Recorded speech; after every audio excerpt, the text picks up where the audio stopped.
نحمدہ ونصلی ونسلم علی رسولہ الکریم اما بعد فاعوذ باللہ من الشیطان الرجیم بسم اللہ الرحمن الرحیم.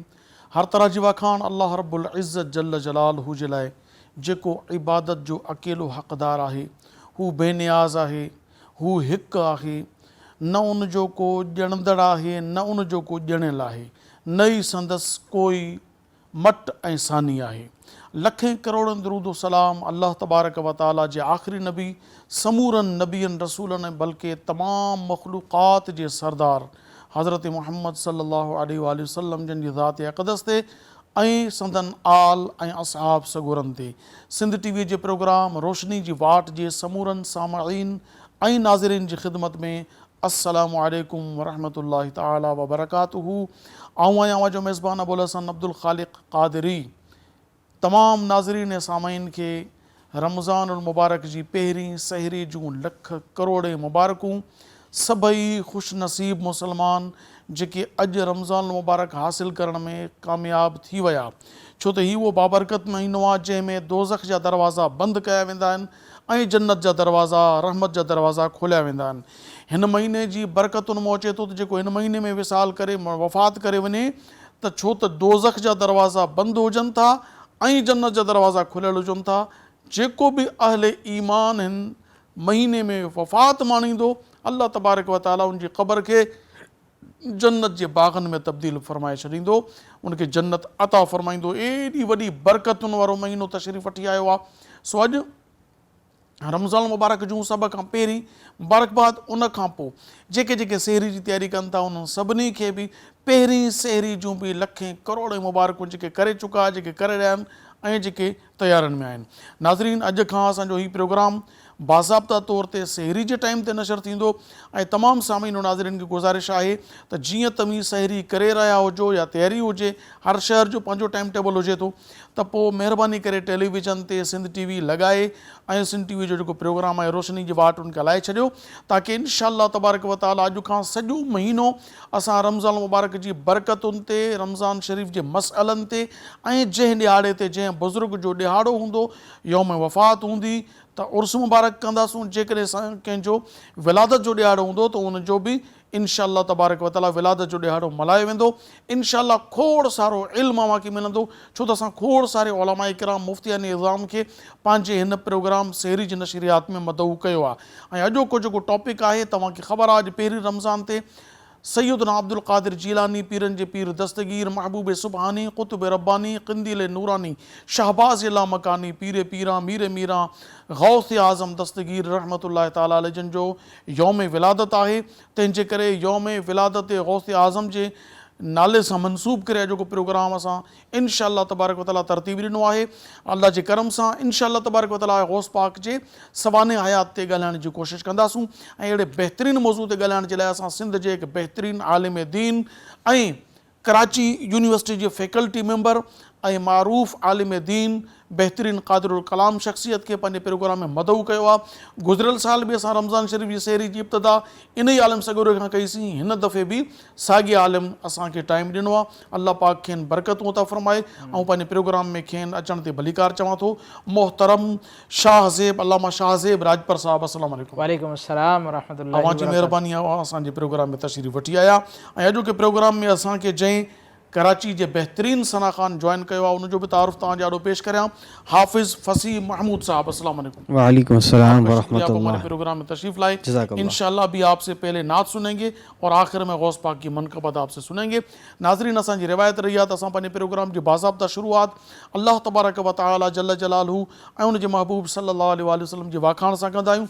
अचो त मोहतरम हाफ़िज़ फ़सीह महमूद खां नाते रसूल पाक सल्लल्लाहु अलैहि वसल्लम ॿुधूं जेका मशहूर ज़माना नातिया कलाम आहे. कोई सलीक़ा है आरज़ू का, कोई सलीक़ा है आरज़ू का, न बंदगी मेरी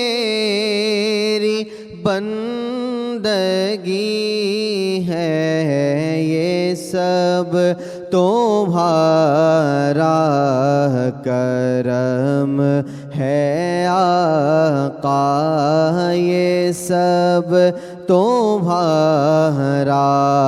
کرم ہے آقا، یہ سب تمہارا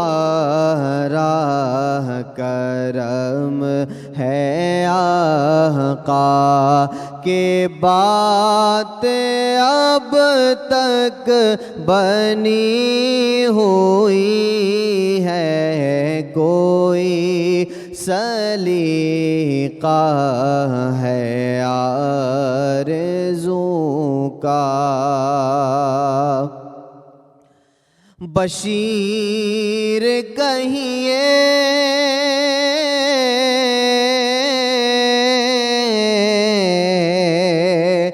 نذیر کہیے، انہیں سراج منیر کہیے، بشیر کہیے نذیر کہیے، انہیں سراج منیر کہیے، جو سر بسر ہے کلام ربی، جو سر بسر ہے کلام ربی، وہ میرے آقا کی زندگی ہے، جو سر بسر ہے کلام ربی، وہ میرے آقا کی زندگی ہے، یہ سب تمہارا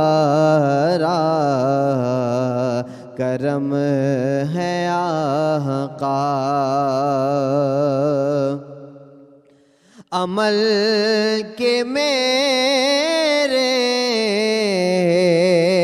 اساس کیا ہے،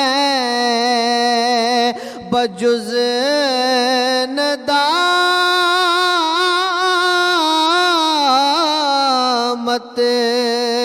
کے پاس کیا ہے،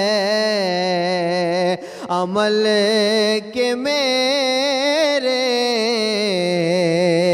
اساس کیا ہے، بجز ندامت کے پاس کیا ہے، رہے سلامت تمہاری نسبت، رہے سلامت تمہاری نسبت، میرا تو بس آسرا یہی ہے، رہے سلامت تمہاری نسبت، میرا تو بس آسرا یہی ہے، یہ سب تمہارا کرم ہے آقا، کہ بات اب تک بنی ہوئی ہے۔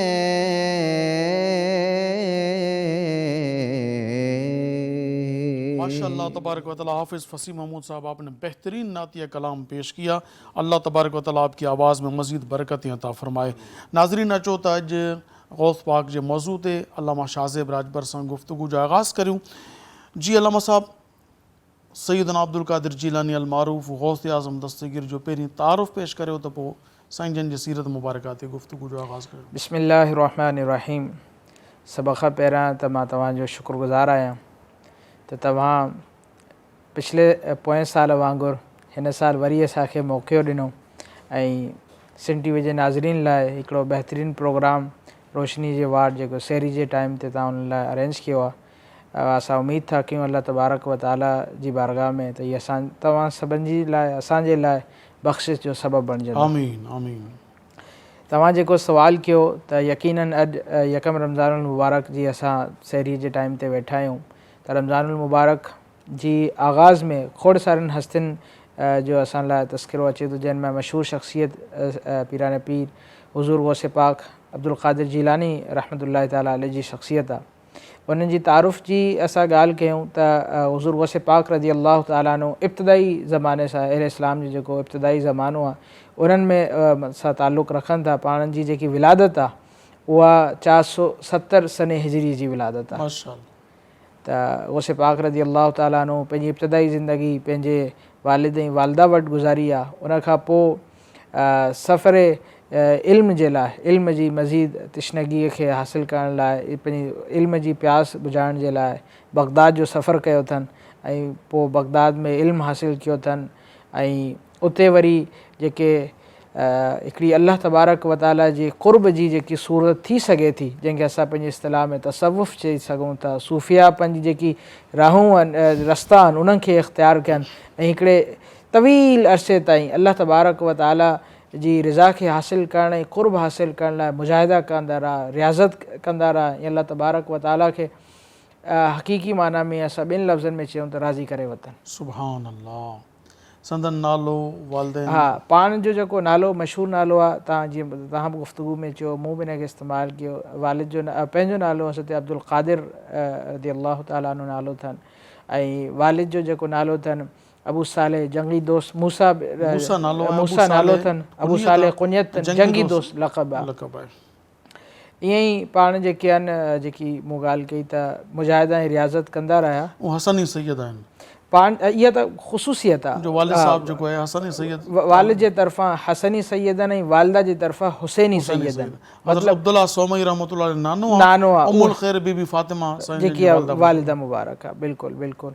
ऐं ॿी थोरा सा ख़ानदानी पर्सपेक्टिव सां ॾिसूं त गौसे पाक रज़ी अल्लाह ताला अन्हु जंहिं ख़ानदान में पैदा थिया आहिनि उहो ख़ानदान ई पूरो जेको आहे मतिलबु हिकिड़ो त सैयदनि जो ख़ानदान आहे। इहा हिकिड़ी वॾी निस्बत आहे। नंबर 1 ते वालिद जे तरफ़ां हसनी आहिनि त वालिदा जी तरफ़ां हुसैनी आहिनि, मतिलबु ॿई घराना जेके आहिनि सैयद ख़ानदान ऐं ॿई जेके ख़ानदान आहिनि इंतिहा दर्जे जा इबादत गुज़ार। सुभान अल्लाह। चाहे वालिद जी तरफ़ वञो या वालिद जी तरफ़ां वञो, असां इंशाअल्लाह पंहिंजी गुफ़्तगू में हिनखे अञा वधीक तस्करो कंदासीं त वालिद ऐं वालिदा जे तरफ़ां जेको इन्हनि खे विरसो मिलियो उन्हनि जो ई नतीजो हो त गौसे पाक जहिड़ी औलाद पैदा थी। वाह वाह वाह वाह वाह। अल्लामा साहब, गौस पाक रहमतुल्लाह अलैह जे नंढपिण कीअं गुज़रियो? नंढपिण जे हवाले सां कुझु रिवायतूं मशहूरु आहिनि। जी बिल्कुलु। गौसे पाक रज़ी अल्लाह ताला जो जेको नंढपिण आहे उहो आम ॿारनि वांगुरु न हो। मतिलबु जेको असां वटि या असां पोइ तारीख़ में कुझु पढ़ूं, मतिलबु हिकिड़ी जेकी जनरल रूटीन आहे ॿारनि जी त ठीकु आहे पैदा थियो कुझु वक़्त ताईं त बसि वालिदैन चवंदा छो त ॿारु आहे त हिन ते को हुकुम लागू न आहे। मतिलबु अख़लाक़ी एतबार सां बि या तालीमी एतबार सां घणी का तवजो न आहे ॾिनी वेंदी। पर गौसे पाक रज़ी अल्लाह ताला अन्हु जो जेको असां नंढपण ॾिसूं था त पाण पैदाइशी वली आहे। पहिरां इन शइ खे असां अगरि अंडरस्टैंड करे वञूं न त गौसे पाक रज़ी अल्लाह ताला अन्हु पैदाइशी वली आहिनि। पैदाइशी वली इन जो मतिलबु इहो आहे त गौसे पाक पंहिंजी विलादत खां पोइ जीअं जीअं ज़िंदगी जे अॻिते हिसनि में वधंदा विया त उन्हनि जे नंढपण खां ई उन्हनि जे मथां विलायत जा आसार ज़ाहिर थींदा विया। मतिलबु विलायत जा आसार ज़ाहिर थींदा विया। पंहिंजो को बि लम्हो को बि वक़्तु शरीअत जी नाफ़रमानीअ में न गुज़ारींदा हुआ, को बि वक़्तु फ़ुज़ूल ऐं फ़ारिग न गुज़ारींदा। किथे वेंदा हुआ? हाणे हज़रत बशीर आफ़ी रहमतुल्लाह अलैह तौबा खां अॻु में शराबी हा, अल्लाह पाक तौबा क़बूल कई, विलायत अहिड़ी अता फरमाई जो जलवा हक़ हर हंधि ॾिसण जे करे चपल लाहे छॾियूं पेरनि मां। ईअं ई आहे। फुज़िल बिन अयाज़ धाड़ेल आहे जेको आहे रस्ते ते लुटमार कंदा हुआ, रहज़न हा, तौबा कयूं अल्लाह पाक वली बणायो ज़बरदस्त। जुनैद बगदादी पहलवान हा। बिल्कुलु। मगर ही उहो क़िस्म आहे वलियुनि जो जेके अम्मा जे पेट खां ई वली आहिनि, जिन ते तज़किरो कंदासीं। अल्लामा साहब वक़्तु हुयो कमर्शियल ब्रेक जो। नाज़रीन असां त मोहताज आहियूं वक़्त जा, वक़्तु साथ ॾींदो जेतिरो ओतिरे ते असां हलंदासूं। हींअर वक़्तु आहे कमर्शियल ब्रेक जो, नंढड़ी साई आहे, असां इजो था वापसि वरूं। ऐं ॾिसंदा रहो सिंध TV प्रोग्राम आहे रोशनी जी वाट।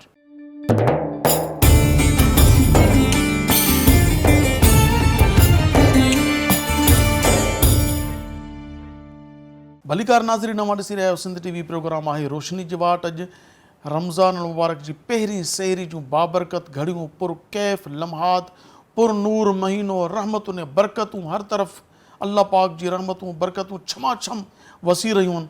ख़ुशि नसीबनि खे नसीबु थींदो, बदनसीब त अॻे बि उअं ई हाणे बि ईअं ई। जीअं सिंधी में चइबो आहे, अंधी जहिड़ी पेके तेड़ी सावरे। सो उहो रमज़ान न हुजे, खणी कुझु बि हुजे, नसीबनि वारनि जे लाइ ज़बरदस्त महीनो आहे। अल्लाह पाक असां सभिनी जा नसीब भला करे। अचो त अॼोके टॉपिक ते, गौस पाक जे मौज़ू ते अल्लामा साहब सां गुफ़्तगू करूं। अल्लामा साहब, हुज़ूर गौस पाक रहमतुल्लाह ताला अलैह नंढपिण जे वाक़ियात मां थोरो मां अर्ज़ु करियां। जीअं नाना साईं अब्दुल्ला सोमई रहमतुल्लाह अलैह उस्ताद ॾे वठी विया, उस्ताद मोहतरम त हिन खे पढ़ायो क़ुरान पाक, आगाज़ कयनि त मतिलबु बिस्मिल्लाह या सूरह फातिहा, मूंखे प्रॉपर उहो लफ़्ज़ आगाज़ यादि न, त बिस्मिल्लाह का बिस्मिल्लाह पढ़ो। त हुननि चयो त वइज़ा क़रअतल क़ुरान फस्तइज़ बिल्लाहि मिनश शैतानिर रजीम। त गौस पाक उनखे जवाबु ॾिनो त अल्लाह ताला क़ुरान में फरमायो आहे त जॾहिं क़ुरान पढ़णु शुरू कयो त अल्लाह खां शैतान जे शर खां अल्लाह जी पनाह घुरो। त हिननि आऊज़ु बिल्लाहि मिनश शैतानिर रजीम बिस्मिल्लाहिर रहमानिर रहीम पढ़ी 18 पारा असबर ॿुधाए छॾिया। जी बिल्कुलु।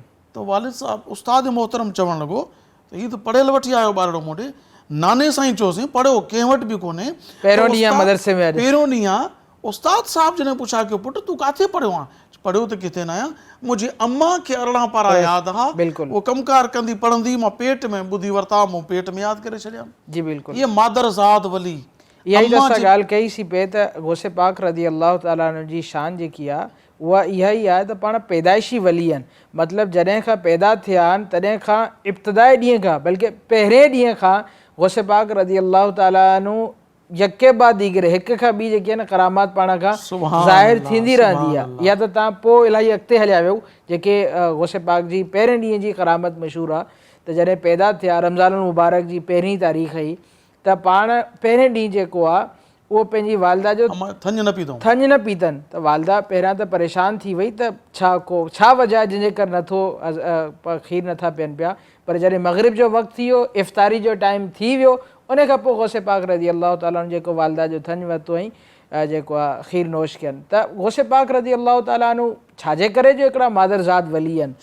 त पैदाइशी ॾींहं खां वठी, तालीमी सफ़र खां वठी, ॿाहिरि जी जेकी ज़िंदगी आहे, ॿाहिरि हिकिड़ो दफ़ो विया पिए, मतिलबु कंहिं जानवर जे जंगल जी तरफ़ विया पिए कंहिं जानवर जे पोयां, त जानवर मुड़ी थियनि त गौसे पाक तव्हां हिन जे लाइ पैदा न आया। नंढपिण में जानवर ॿुधाईंदा साईं, तव्हां अल्लाह जा वली आहियो, तव्हां रांदरूंद लाइ पैदा न आहियो कया। कॾहिं मकतब ईंदा त मकतब जंहिंमें दाख़िल थियणु लॻंदा त आवाज़ ईंदी त परते थी वञो, वली इब्न वली जेको आहे अचणु लॻो आहे। सुभान अल्लाह। त गौसे पाक रज़ी अल्लाह ताला खे अल्लाह ताला पैदाइशी जेके आहे न उहे कमालात ॾिना, जेके ॿियनि अल्लाह जे वलियुनि जे बारे में असां पढ़ूं त उनजी काफ़ी ज़िंदगी या काफ़ी जेके न रियाज़ात ऐं मुजाहिदा करण खां पोइ उन्हनि खे हासिलु थिया। इहो अल्लाह जो लुत्फ़ ऐं कमाल आहे। उहो जंहिंखे अता करणु चाहे उहो उनखे अता कंदो आहे। इन सां न का हसद वारी ॻाल्हि आहे, न का उहो मतिलबु हिकिड़ी अजीब ॻाल्हि आहे। अल्लाह तबारक व ताला ॾियण वारो आहे, उनजी मर्ज़ी जंहिंखे ॾियणु चाहे त उन पंहिंजे मुंतख़ब जेके आहिनि उन जा बंदा आहिनि उन्हनि खे। अच्छा, ॿी हिकिड़ी मज़े जी ॻाल्हि बि हिते आहे, अब्दुल ख़ालिक़ भाई, मां तव्हां सां ज़रूरु उनखे शेयर कंदुसि। अल्लाह तबारक व ताला खे जंहिंखे वॾा वॾा कमालात ऐं मतिलबु ॾिना आहिनि, दस्तरस ॾिनी आहे, उहे हमेशह तव्हां अगरि तारीख़ पढ़ो, असांखे कुझु कॾहिं कॾहिं सोचींदा आहियूं न त मूं वटि हीअ शइ हुजे हा त बसि मां हीअं करे छॾियां, मां हिकिड़े लम्हे जे अंदरि जो आहे न दुनिया खे सेट करे छॾियां, ख़तमु थी वञा। त सभ खां वधीक कुदरती ताक़त कंहिं वटि आहे? रब्बुल आलमीन वटि आहे, ख़ालिक़ काइनात वटि आहे। हू जे चाहे त हीअ सभु शयूं सही नथी थी सघनि, बिल्कुलु, पर हुन जी दुनिया ख़लकी आहे, असबाब ख़लकिया अथई, माण्हुनि खे ख़लकियो अथई, सहीअ जो रस्तो बि ॾिनो अथई, ग़लति जो बि रस्तो बि ॾिनो अथई। हाणे असां ते इख़्तियार छॾियो अथऊं, जेको वणेव सो कयो, मगर पुछाणो थींदव हिकिड़े ॾींहुं। इहा ऐं इहो ॿुधाए थो हर वक़्तु तव्हांजे मथां 2 फ़रिश्ता मुक़ररु आहिनि, का बि शइ तव्हांजी मिस नथी थिए, तव्हांजो पूरो जेकी ज़िंदगी जो हिकिड़ो हिकिड़ो लम्हो रिकॉर्ड थो थिए किरामन कातिबीन सुभान मुक़ररु थियल आहिनि। त अल्लाह तबारक व ताला जेके विलायत नबूअत इहे जंहिंखे मनसब ॾिना न, उन्हनि सभिनि खे इन्हनि मनसबनि जो इस्तेमालु बि ॾिनो अथई। सुभान अल्लाह। गौसे पाक रज़ी अल्लाह ताला जी शान जे नंढपण में असां पढ़ूं था त अल्लाह ताला हेॾो मक़ाम मर्तबो ॾिनो आहे, जे चाहे न त नंढपण खां ई दुनिया खे बिल्कुलु चेंज करे छॾींदा, या चाहे न त पोइ ही जेको रिवायती इल्मु हासिलु करण जा तरीक़ा आहिनि हासिल ई न कनि। लदुनी इल्म अल्लाह ताला था अल्लाह ताला त इल्मु हासिलु कयो पर चाहे न त न कर, पर न पाण इन इल्म जी तरफ़ विया, हासिलु कयनि, जेके अमली इबादात ऐं रियाज़ात जा हिकिड़ा तरीक़ा हुआ उनखे हासिलु कयनि। इन्हनि छाजे करे इन जो पंहिंजो मेन हिकिड़ो पर्पज़ ऐं ऑब्जेक्टिव आहे त जेके उन्हनि जा पोइ लॻनि फॉलोअर्स आहिनि उन्हनि जे लाइ इहो पैगाम आहे त अल्लाह तबारक व ताला जो कुर्ब हासिलु करिणो आहे, अल्लाह तबारक व ताला खे राज़ी करिणो आहे, त तव्हांखे उन्हनि जे तरीक़ेकार जे मुताबिक़ हलणो पवंदो। ईअं न आहे घर वेठे मां सोचां बसि मां त सेट थी वञा या मां बिल्कुलु जेको आहे न नेक पारसा थी वञा, त ईअं न थींदो। उन लाइ कुझु महिनत करणी पवंदी, उन लाइ कुझु मुजाहिदा बि करणा पवंदा ऐं कुझु तकलीफ़ूं बि खणणु पवंदियूं। ऐं अल्लाह तबारक व ताला जे ॿारनि जे बारे में जेके बरगुज़ीदा ऐं प्यारा ॿार आहिनि उन्हनि जे बारे में त मशहूरु आहे, जेको प्यार जे रस्ते ते हलंदो तकलीफ़ूं उनखे मिलंदियूं। सुभान सईदुल अंबिया सल्लल्लाहु अलैहि वसल्लम महबूब रब्बुल आलमीन आहिनि, दुनिया में इन खां वधीक को मक़ाम मर्तबो न आहे। ऐं नबी अलैहिस्सलातु वस्सलाम जन छा इरशाद फरमायो त अल्लाह ताला जे रस्ते ते दीन जे रस्ते ते सभिनी अंबिया खे तकलीफ़ ॾिनी वञे, पर मां उहो आहियां जंहिंखे सभिनि खां वधीक तकलीफ़ ॾिनी वई आहे। त इहो ई औलिया जो रस्तो आहे। औलिया जी असां ज़िंदगी पढ़ूं त उन्हनि हिकिड़ी ज़िंदगी जो हिकिड़ो घणो अरसो जेको आहे तकलीफ़ में, रियाज़ात में, मुजाहिदनि में गुज़ारियो आहे। ऐं पोइ उन्हनि खे जेके मतिलबु मक़ाम मर्तबा हासिलु थिया आहिनि त पोइ पोते ॾिसंदा न पोइ शइ महसूसु ई न थींदी। जीअं जन्नत जे बारे में अहले जन्नत जे बारे में मशहूरु आहे त जॾहिं जन्नती जन्नत में हलियो वेंदो त उनखे महसूसु ई न थींदो दुनिया जे अंदरि का हुन खां तकलीफ़ गुज़ारी आहे। सॼी उमिरि जूं जेकी तकलीफ़ूं पोइ मतिलबु रिवायतुनि में जीअं न जॾहिं नवाज़ियो वेंदो उन्हनि माण्हुनि खे जंहिं ते दुनिया में तकलीफ़ूं आयूं, पोइ उते हर माण्हू इहा ख़्वाहिश कंदो की काश दुनिया में मूं वटि का बि नेमत न हुजे हा, मां बिल्कुलु हिकिड़ी मुश्किल तरीन ज़िंदगी गुज़ारे अचां, पर अॼु जे मां हिन मतिलबु मुश्किल जे बदिले में जेके मूंखे इनाम इकराम मिलनि था पिया उहे जंहिं महिल ॾिसंदो तमन्ना कंदो त काश मूंखे दुनिया में जेके आहे न का बि नेमत न हासिलु न हुजे हा, मां हिकिड़ी तकलीफ़ ऐं बिल्कुलु मुश्किल हालात सां गुज़ारे अचां ऐं अॼु जेके मां आराइशियूं ऐं नेमतूं ॾिसां थो पियो इहे मूंखे हासिलु थी वञनि त वॾे कमाल जी ॻाल्हि आहे। बसि इहा असांजी सम्झ जी ॻाल्हि आहे त असां पंहिंजी ज़िंदगीअ खे हासिलु करण लाइ जिन औलिया जो तस्किरो कयूं था त आया जस्ट सिर्फ़ु उन्हनि खे मतिलबु ज़िकिर था कयूं या उन्हनि जी जेकी लाइफ आहे उन्हनि जे तरफ़ बि असां पंहिंजो पाण खे मोटिवेट कयूं था, पंहिंजो पाण खे इन ॻाल्हि ते आमादा कयूं था त असां उन्हनि जी लाइफ खे बि कुझु सम्झूं, त उन्हनि जी लाइफ खे पढ़ूं त उन्हनि पंहिंजी ज़िंदगीअ में कहिड़ा किरदार अदा कया। हालांकि गौसे पाक मादरज़ात वली आहे, गौस पाक जी का इल्मी ख़िदमत जेका मुरीदीन ऐं मुतक़ीदीन जे लाइ अवांजे इल्म में हुजे का बिल्कुलु गौसे पाक रज़ी अल्लाह ताला अन्हु जो उमूमन असांजी अवाम जे साम्हूं हिकिड़ो ई पहलू जेको आहे न वाज़े आहे त पाण पैदाइशी वली आहे ऐं बसि करामत ई नथिंग एल्स, ॿियो कुझु बि कोन्हो। त गौसे पाक रज़ी अल्लाह ताला बिल्कुलु उन्हनि वलियुनि मां आहिनि जंहिंखां करामतूं बकसरत ज़ाहिर थियूं, इन में कोई फरमायो वियो न त गौस आज़म दरमियान औलिया चू मोहम्मद दरमियान मुस्तफ़ा ऐसा ई आहे सल्लल्लाहु अलैहि त गौसे पाक रज़ी अल्लाह ताला अन्हु इल्म जीअं मूं तव्हांखे शुरू से ॻाल्हि की, तव्हां पाण बि ॻाल्हि की त कुझु इब्तिदाई ॾींहंनि जे अंदरि मकतब विया, मदरसे विया, 17 सालनि जी उमिरि थी बगदाद जो सफ़र कयनि। बगदाद जो सफ़र को तिजारत करणु न पिया वञनि या उते को करामत ॾेखारणु न पिया वञनि, बगदाद जो सफ़र पाण इल्मु हासिलु करणु जेके आहिनि करे कयनि। त गौसे पाक रज़ी अल्लाह ताला जी ज़िंदगी जो जेको ॿियो हिकिड़ो वॾो हिसो आहे उहो आहे इल्मु हासिलु करणु, दीन जो इल्मु हासिलु करणु ऐं उन जी तरवीज जो इशाअत करणु। गौसे पाक रज़ी अल्लाह ताला अन्हु तव्हांखे हिकिड़ी मज़े जी ॻाल्हि ॿुधायां, उमूमन उलमा जेके मज़ाहिब अरबा आहिनि, इमाम आज़म अबू हनीफ़ा, इमाम शाफ़ई, इमाम अहमद बिन हम्बल, इमाम मालिकी, उन्हनि खे जेके फॉलो करण वारा आहिनि उहे कंहिं हिकिड़े मसलक ते कंहिं हिकिड़े जेको आहे न मज़हब जे मुताबिक़ उम्मत खे रहनुमाई कंदा आहिनि। गौसे पाक रज़ी अल्लाह ताला जी शान इहा त पाण बैक वक़्तु मज़हब हनफ़ी जे मुताबिक़ बि मज़हब शाफ़ी जे मुताबिक़ बि, मज़हब हम्बली मालिकी जे मुताबिक़ बि, ऐं मज़हब हम्बली चइनी मज़ाहिबनि जे मुताबिक़ जेको आहे फ़तवो ॾींदा। मतिलबु इहा हिकिड़ी नॉर्मल ॻाल्हि न आहे। जेके इन फ़तवा ऐं मतिलबु इल्म दीन जी इन फील्ड सां वाबस्ता आहिनि उन्हनि खे ख़बर आहे त हिकिड़े इमाम जे मज़हब जे मुताबिक़ बि फ़तवो ॾियणु केॾो ॾुखियो कमु आहे। अॼु असांजे साम्हूं सैकड़ो हज़ारे मसइला था अचनि ज़िंदगी जा। सिर्फ़ु नमाज़ जा असां मसइला खणूं न, असां घणा माण्हू आहिनि जेके नमाज़ जा प्रॉपर मसइला यादि हूंदा। नमाज़ आहे, मुआशरती ज़िंदगी आहे, पोइ पूरी हिकिड़ी हर हिकु इंसान जी ज़िंदगी आहे, त हिकिड़े हिसाब सां फ़तवो ॾींदा। पर गौसे पाक रज़ी अल्लाह ताला जी शान इहा आहे त पाण चइनी मज़हबनि खे न सम्झंदा हुआ, न उनजी प्रॉपर मालूमात आहिनि, बल्कि उनजे मुताबिक़ फ़तवो ॾींदा। फ़तवे ॾियण लाइ तमामु घणी सलाहियतूं तव्हांखे ख़बर आहे, तख़सुस हुजे, स्पेशलिस्ट हुजे, तमामु घणी स्पेशलाइज़ेशन खपे। का आम माण्हू जी दस्तरस में इहा ॻाल्हि न आहे त उहो फ़तवो ॾेई सघे। फ़तवे लाइ तमामु घणी जेको आहे न वक़्तु गुज़ारणु खपे। अॼु जे मतिलबु हेॾनि सालनि खां पोइ जंहिंमें हर शइ असांजी फिंगर टिप्स ते आहे, मतिलबु मां कंहिं बुक्स खे ॾिसणु चाहियां, कंहिं शइ ॾिसणु चाहियां, फिंगर टिप्स ते आहे, त मुफ़्ती थियण लाइ घटि में घटि 10 खां 15 साल खपनि। त गौसे ऐं इहो अॼु जे मुफ़्ती ऐं उन वक़्त जे मुफ़्ती में वॾो डिफरेंस आहे, वॾो फ़र्क़ु आहे। त गौसे पाक रज़ी अल्लाह ताला जी इहा वॾी शान आहे त पाण जेकी आहे मतिलबु चइनी मज़हबनि जे मुताबिक़ फ़तवो ॾींदा हुआ। ऐं क़ुरान फ़हमी जेकी गौसे पाक रज़ी अल्लाह ताला खे अल्लाह तबारक व तआला अता कई, उनजो को सानी नथो मिले असांखे। गौसे पाक रज़ी अल्लाह ताला जे बारे में मशहूरु आहे त हिकिड़ो दफ़ो हिकिड़े मुफ़स्सिर, मशहूरु मुफ़स्सिर आहे, पंहिंजे साम्हूं मतिलबु उनजी महफ़िल में, गौसे पाक जी महफ़िल में आया त का तिलावत थी, त गौसे पाक उन जा 11 या 7 मानी जेके बयानु किया, जेके तक़रीबन मुफ़स्सिरीन बयानु कया हुआ। उन खां पहिरां जेके मुफ़स्सिर गुज़रिया उहे उन आयत जा 7 या 11 मानी बयानु करे चुका। गौसे पाक पहिरां उहे बयानु कया। उन हर माना ते मुफ़स्सिर पे चयो मूंखे बि इहा ख़बर आहे। जॾहिं 11 पूरा थिया न, गौसे पाक उन खां पोइ 40 माना उन जा ॿिया बयानु कया।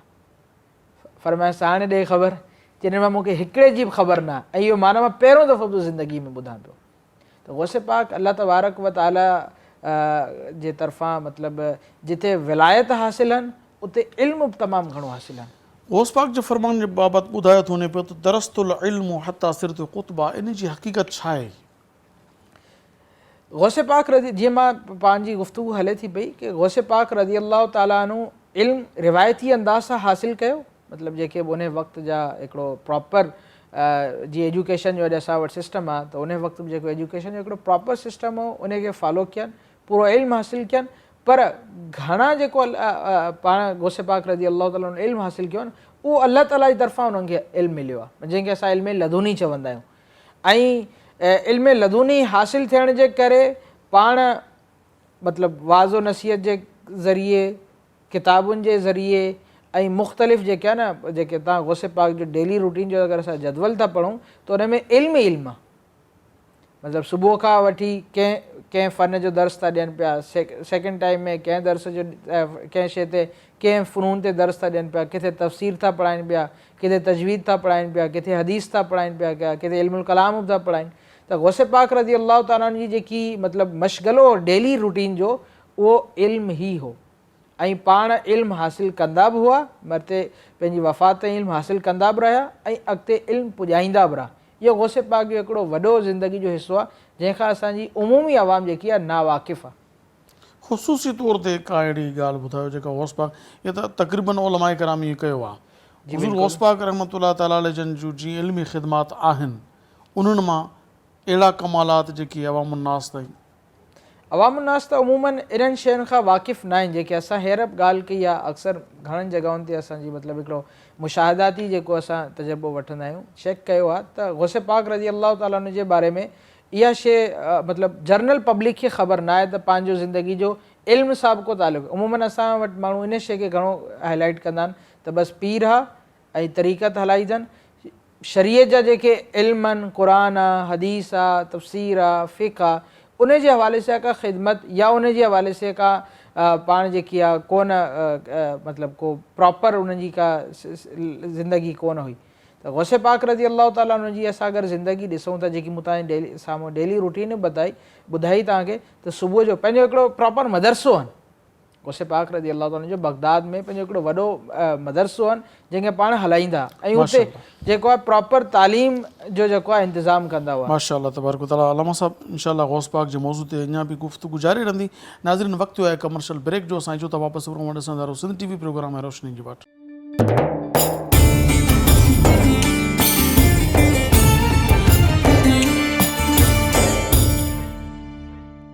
भलीकार नाज़रीन मां ॾिसी रहिया आहियो सिंध TV प्रोग्राम आहे रोशनी जी वाट। अॼु पहिरीं रमज़ान मुबारक जी सहरी जो शानदार प्रोग्राम विलादत गौसे आज़म पीरान पीर दस्तगीर सैयदना अब्दुल कादिर जीलानी रहमतुल्लाहि तआला अलैह जन जे विलादत जे सिलसिले में असां विलादत जो जश्न करे रहिया आहियूं सिंध TV जे हिन प्रोग्राम रोशनी जी वाट में। अचो त अल्लामा साहब सां गौस पाक जे मौज़ू ते वधीक गुफ़्तगू करियूं। अल्लामा साहब गौस पाक जी ख़ुसूसियात, छो त माण्हू दलाइल ॾेई करे माण्हुनि खे सम्झाईंदा आहिनि, थ्योरी पेश करे, मगर ॿुधो आहे त गौस पाक प्रैक्टिकल करे सेखारे छॾींदा आहिनि। करामत सेखारणी हुजे, मौजज़े जी दलील ॾियणी हुजे, लफ़्ज़नि जी न, प्रैक्टिकल। अहिड़ा के वाक़िया तव्हांजी नज़र में? असल में गौसे पाक खे अल्लाह तबारक व ताला हिकिड़ो अज़ीम शान कमाल ॾिनो त पाण ॿियनि जे दिलनि जा हाल सम्झी वेंदा हुआ। सुभान अल्लाह। त साम्हूं वारो छा थो सोचे पियो, अल्लाह तबारक व ताला गौसे पाक खे इहो मक़ाम ॾेई छॾियो त पाण हिते वेठे या कंहिं कम में मसरूफ़ हुजनि सम्झी वेंदा हुआ त हिन जे दिलि में छा थो हले। करामत चइबो ई इनखे आहे न, करामत चइबो ई इनखे आहे, बिल्कुलु। त गौसे पाक रज़ी अल्लाह ताला अनु इन ई जे करे असां गौसे पाक रज़ी अल्लाह ताला जी सीरत खे पढ़ंदासीं त पंहिंजी सीरत में, पंहिंजी ज़िंदगीअ में अहिड़ा घणा ई वाक़ियात असांखे मिलंदा जंहिंमें असां इहो ॾिसूं था त साम्हूं वारे को लफ़्ज़ कढियो न आहे, का हरकत कई न आहे, पर हुन जे दिलि या दिमाग़ में जेकी ॻाल्हि हली पए गौसे पाक रज़ी अल्लाह ताला हुनखे उहा शइ ॾेखारे छॾी ऐं हुनखे ख़बर बि कोन पई त हुन सां छा थियो। दिलि में पोइ सोचींदो हो त अरे मूं त इहा ॻाल्हि दिलि में पे सोची, मूंसां कुझु थी वियो ऐं जेकी शइ मूं घुरी पे ईअं ई थियो। मशहूरु वाक़ियो आहे, तव्हां ॿुधो हूंदो, घणनि नाज़रीन ॿुधो हूंदो त गौसे पाक रज़ी अल्लाह ताला पंहिंजे हिकिड़े मुरीद सां हिकिड़ो ॾींहुं गॾु पंहिंजे मदरसे खां ॿाहिरि जेके आहे विया पिए त अचानक मुरीद जे दिलि में ख़्यालु आयो त रोज़ु गौसे पाक सां गॾु वेंदो आहियां, तमामु घणो हुजूम हूंदो आहे, माण्हू ईंदा आहिनि पे, अॼु साईं सां गॾु हलूं था पिया, को माण्हू ई नथो वेझो अचे पियो। गौसे पाक रज़ी अल्लाह ताला खे अल्लाह तबारक व ताला इहो कमाल ॾिनो, सम्झी विया। अञा थोरे ई वक़्तु हलिया त माण्हू अचणु शुरू थिया, एतिरी रश थी वई त जेको गॾु हो इहो तमामु घणो पोते थी वियो। चई मौला इन खां त केरु ईअं भला हुआसीं, भला कम से कम साईं सां गॾु त हलियासीं पिया। पोइ गौसे पाक रज़ी अल्लाह ताला इन ॻाल्हि खे बि सम्झी विया। दुबारा जेको आहे अल्लाह ताला उन्हनि खे उहा कुदरत ॾिनी त माण्हू आहिस्ता आहिस्ता आहिस्ता आहिस्ता सभु पोते थी विया, उहो वरी गौसे पाक सां गॾु थी वियो। पोइ गौसे पाक चयसि ॾे ख़बर, तूं ई पाण चाहीं पियो त माण्हू को उन्हनि खे, तुंहिंजे दिलि जे मुताबिक़ ख़्वाहिश पूरी थी वई, माण्हू अची विया, त हाणे तूं इहा ख़्वाहिश थो करी त माण्हू हलिया वञनि। त गौसे पाक खे अल्लाह तबारक व ताला इहा कुदरत ॾिनी। त हिन वाक़े में असां तव्हां सां डिस्कस थी त हिकिड़ो त दिलि जे हाल खे सम्झी वेंदा हुआ, ॿियो माण्हुनि जे दिलनि जे हाल खे फेरे बि छॾींदा हुआ। सुभान अल्लाह। मतिलबु चाहिनि त माण्हू अची वञनि त सभु माण्हू फरमायूं अची त विया, अल्लाह ताला माण्हुनि जो दिलियूं मुंहिंजे कंट्रोल में कंट्रोल में ॾेई सुभान छॾी। अल्लाह। ऐं पाण मतिलबु घणा ई वाक़ियात आहिनि। हिकिड़ो मशहूरु वाक़ियो आहे, हिकिड़ो ॾींहुं पाण ख़ुतबो पे ॾिननि मिंबर रसूल ते सल्लल्लाहु अलैहि वसल्लम। गॾोगॾु मां इहा गुफ़्तगू कंदो हलां त गौसे पाक रज़ी अल्लाह ताला जेको ख़ुतबो ॾियणु या जुमे जो मतिलबु ख़ुतबात ॾियणु जेको शुरू कयो आहे, पंहिंजी उमिरि जे 51 साल जॾहिं उमिरि थियनि तॾहिं मतिलबु बयानात वग़ैरह जो सिलसिलो शुरू कयनि। ऐं पंहिंजे बयानात ही जो सदको आहे त उन दौर में मतिलबु 1 लख जेके गुनाहगार आहे गौसे पाक रज़ी अल्लाह ताला जे हथ ते ताइब थिया। उन वक़्त में 1 लख माण्हू तौबा करे पंहिंजो पाण खे जेको आहे न हिकिड़ो नेक ऐं जेको सिराते मुस्तक़ीम जो रस्तो आहे उन ते आमादा मतिलबु अची विया। गौसे पाक रज़ी अल्लाह ताला जॾहिं बयानु फरमाईंदा हुआ त उन में इंसान त इंसान, जिन्नात ऐं फ़रिश्ता बि जेके आहे न गौसे पाक रज़ी अल्लाह ताला जे बयान जे अंदरि शरीक थींदा। हिकिड़ो ॾींहुं ईअं बयानु कयनि पिया, ख़ुतबो ॾिननि पिया त हिकिड़ो क़रीब अहिड़ो शख़्स अची वेही रहियो जेको गौसे पाक या कंहिं वलीअ जी करामत खे मञींदो कोन हो। मतिलबु हुनजे ज़हन में इहो ई हूंदो त बसि ही माण्हुनि खे ॾेखारो आहे, हक़ीक़त हिन जी का बि कोन्हे। पर नमाज़ पढ़णी हुअसि जुमे जो ॾींहुं हो त हुनखे अची वेहणो पइजी। जीअं मूं तव्हां सां ज़िक्र कयो त गौसे पाक रज़ी अल्लाह ताला जी महफ़िल जेकी हुई, मतिलबु मस्जिद जेकी हुई या जॾहिं बयानु फरमाईंदा त हज़ारनि जी तादाद में, जेकी तादाद रिवायतुनि जे मुताबिक़ अचे थी उहो 70,000 जे क़रीब अचे थी। त पाण स्पीकर बि न हो उन दौर में, 70,000 माण्हुनि ते आवाज़ 70,000 माण्हुनि ते आवाज़ पुॼंदी। मज़े जी ॻाल्हि, उन वक़्त में उमूमी तौर ते जेकॾहिं आवाज़ परे ताईं पुॼाइणो हूंदो त माण्हू बिहारिया वेंदा त जेके आवाज़ खे अॻिते पुॼाइनि, पर गौसे पाक रज़ी अल्लाह ताला जॾहिं बयानु फरमाईंदा त केरु बीहंदो कोन हो। ऐं रावी ॿुधाइनि था, ख़ुतबे सीरत वारा ॿुधाईनि था त हर माण्हूअ खे ईअं ई आवाज़ ॿुधण में ईंदी जीअं पहिरें माण्हू खे ॿुधण में अचे। सुभान अल्लाह, इहा बि करामत आहे। बिल्कुलु करामत आहे, पर जंहिंखे अल्लाह ताला सम्झ अचे, उमूमन चवंदा न जंहिंजे मथां गुज़रंदी आहे उनखे ख़बर पवंदी आहे, ॿिए जी शइ ईअं बराह रास्त महसूसु न आहे थींदी। त गौसे पाक रज़ी अल्लाह ताला जे बिल्कुलु वेझो अची वेही रहियो ऐं हिनखे अचानक जेको आहे हाजत पेश अची वई, क़ज़ाए हाजत पइजी वियो। बिल्कुलु।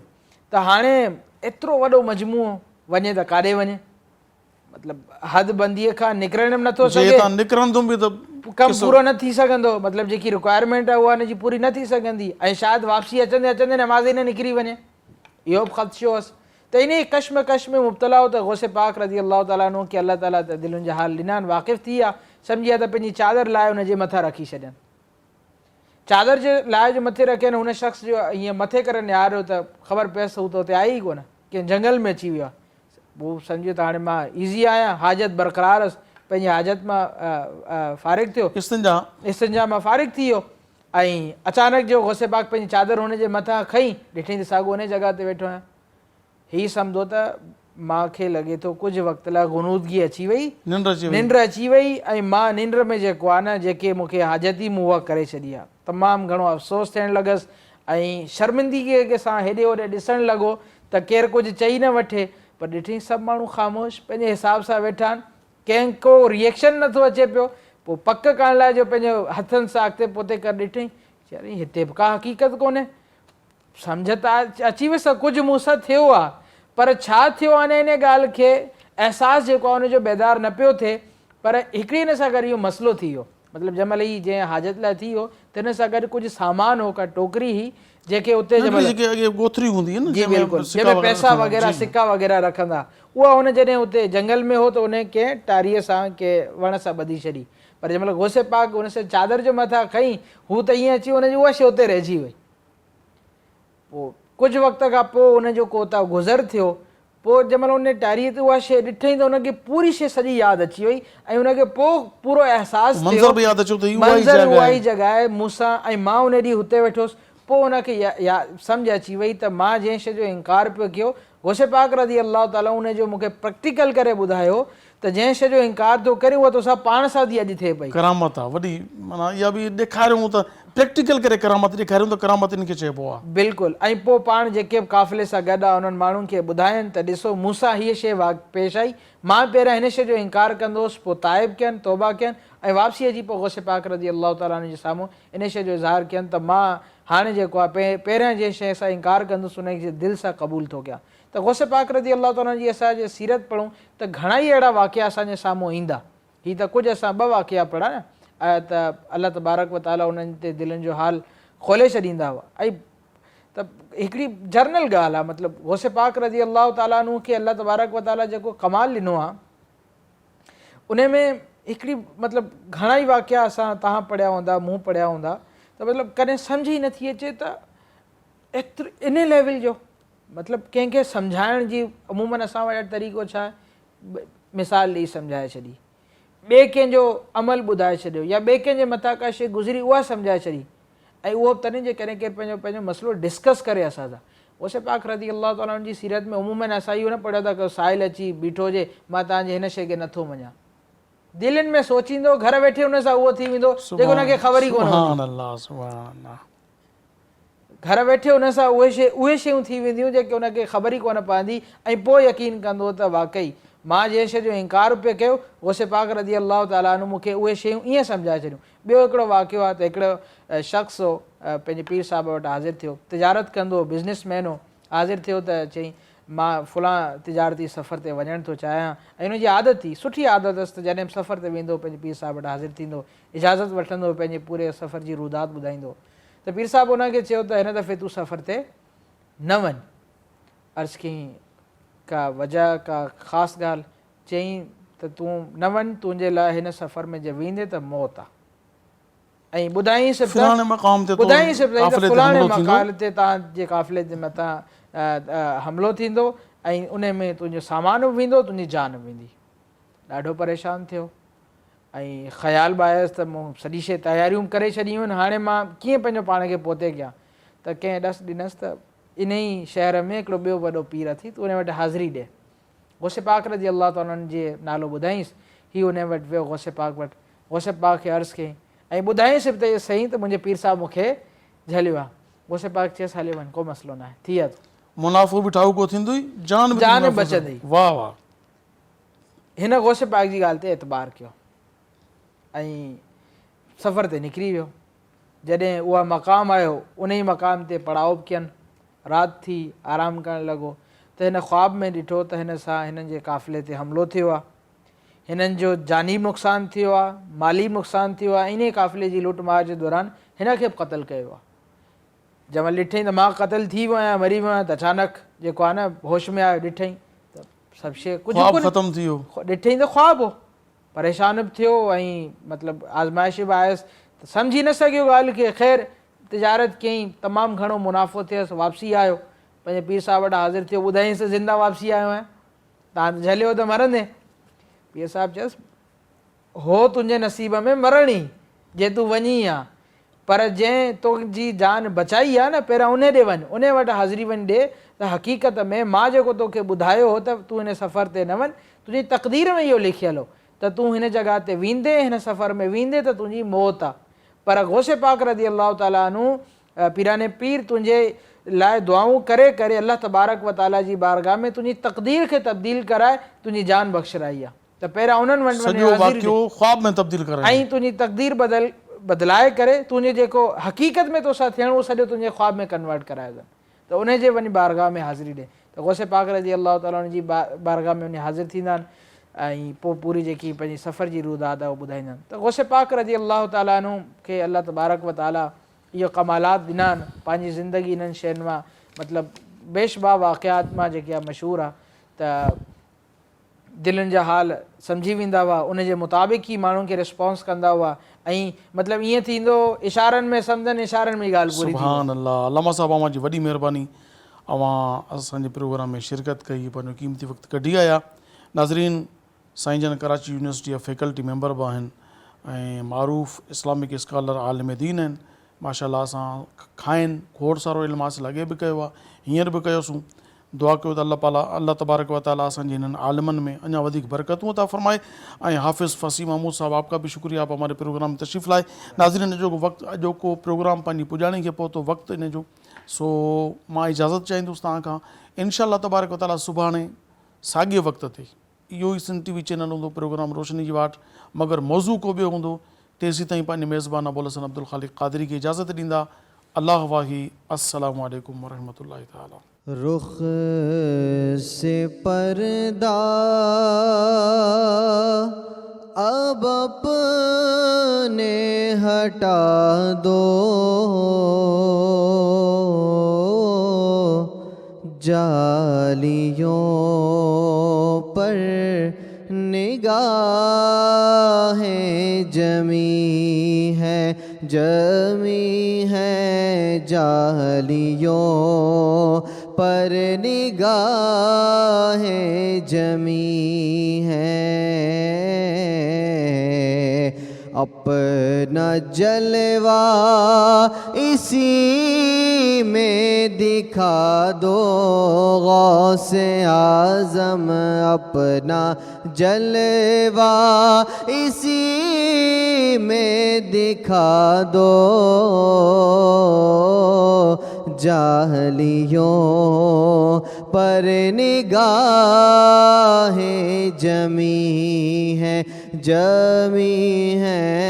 जाहलियों पर निगाहें जमी है।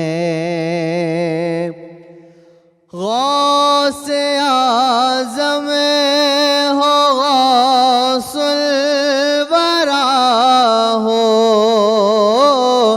नूर हो, नूर सल्ले अला हो।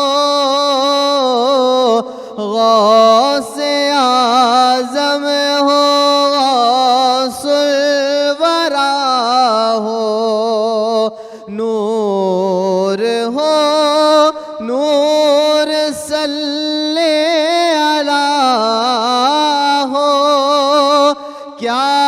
بیاں آپ کا مرتبہ ہو، دستگیر اور مشکل کشا ہو، آج دیدار اپنا کرا دو غوث اعظم، آج دیدار اپنا کرا دو،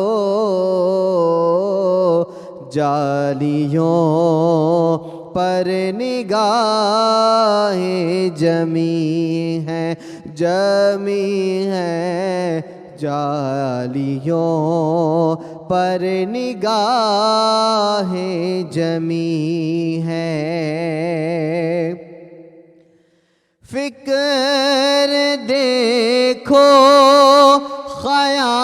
خیالات دیکھو، یہ عقیدت یہ جذبات دیکھو، فکر دیکھو خیالات دیکھو، یہ عقیدت یہ جذبات دیکھو، میں ہوں کیا میری اوقات دیکھو، سامنے کس کی ہے ذات دیکھو، اے ادیب اپنے سر کو جھکا دو، اے ادیب اپنے سر کو جھکا دو، جالیوں پر نگاہیں جمی ہیں، جمی ہیں، جالیوں پر نگاہیں جمی ہیں، رخ سے پردہ اب اپنے ہٹا دو،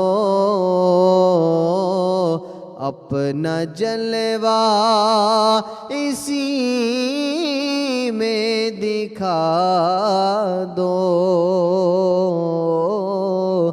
جالیوں پر نگاہیں